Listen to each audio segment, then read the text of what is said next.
don't need site. it. You're not taking the site. I have one last follow-up question for Daryl, and I first want to say that Dr. Turner, members of the commission, you all had a tough job. Yes, you do. And I would not want to be sitting in your position at all because it's difficult at best, and I know you haven't had very many sleep-filled nights. I've got a question for Daryl, though. The newspaper, Oxford Ledger, Mr. Beach, I believe, contacted you, didn't Daryl? You all had an interview. The results of the interview was printed in the Monday, June 11th issue. Mr. Beach raised the question that had been raised earlier about waste coming in from outside the five-state compact area. This waste being relabeled as being from the compact area and burned at the facility that ThermalKEM wishes to operate. Now, stating this as a quote, he confirmed that this could happen, but he said the commission planned to monitor such firms.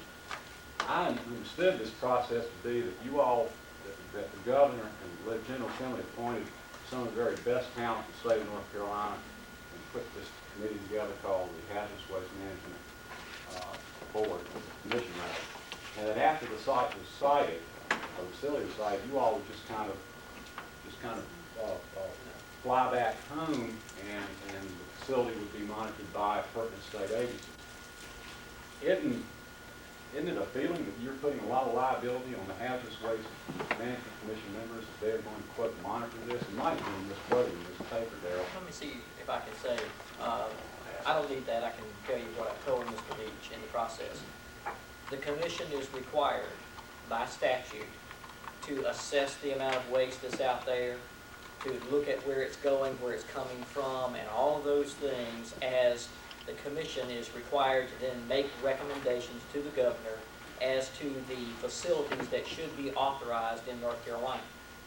That was part of the conversation that was being had at that point in time, and that requirement continues past building this facility. That requirement is an ongoing capacity requirement because North Carolina is required, has what's called a certificate of need. In order to build an additional facilities, the governor would have to authorize those facilities are needed. A way that he makes that authorization is by gathering data from the commission as one of the sources in which he receives information from. So the commission is required to continue to function as a monitor to evaluate the need that exists in the state.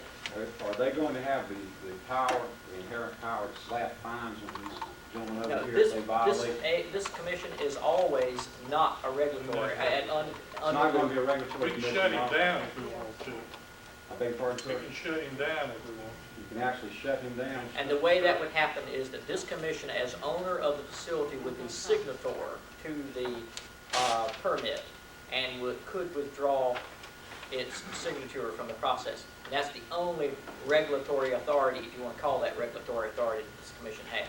Well, if we get such slow response, I mean, you're talking, you know, on May 7th, 200 gallons of fuel, diesel fuel, 619 pounds of acetone went belly up in Falls Lake, and it took the state approximately 4 hours to dispatch emergency folks up here. And the situation we had Monday week and all that, how in the world can y'all depend on the Division of Environmental Management or Hazardous Waste Management, Mr. Myers' agency, to be on top of things? And then aren't y'all That's going? why those 5 things we're asking to appropriate. Yeah, the General Assembly's not in a real giving mood now, Ms. Oden. What if they don't create this thing and fund it? You know, we're still They depending on the same created state this agency that. commission. Listen to my Yes, ma'am. argument, please. They created this commission, they created the agreement, and they also have a responsibility to see that the people of the area in which the incinerator and its adjacent complex is located are protected. And the only protection they can give them is through 24-hour-a-day, 7-day-a-week monitoring by the regulatory agencies, the people that are charged by EPA and the federal government to look at it. That is the whole purpose of that, and we must have that building. Oh, excuse me, this young man has some motivation. And Yes, I don't think he's through yet, and I do want him to finish his done. May I just inject one comment before you?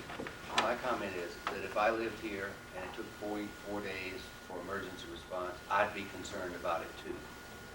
Now, I would certainly want to know from the state were there extenuating circumstances. What caused a 4-day delay? But I'd be concerned about that. It seems to me, I don't know a thing about emergency response. It seems like a long time. I think what it is, Doc, they just don't have any resources. Same They don't state have that any- created the current budget, you know. They don't They have just any don't have resources, any they don't have people any and the money. manpower. I mean, I think they're good people, they just don't have any resources or manpower at all, Doc. It's also the same people that are gonna be looking at these guys' operations. Isn't it? Yes, sir. Yes, sir. Environmental management. Yes. Division of Environmental Management, you know, all of a sudden this big puff of black smoke comes out, we call them 4 days later, they come over, smoke's gone. They're good people, they just have absolutely no resources or manpower. And, I mean, you know, what, that's a bad situation to be in. Security, you know. that problem. You can't rely on EPA to back you up, because they're relying on the state to do it. It's my understanding also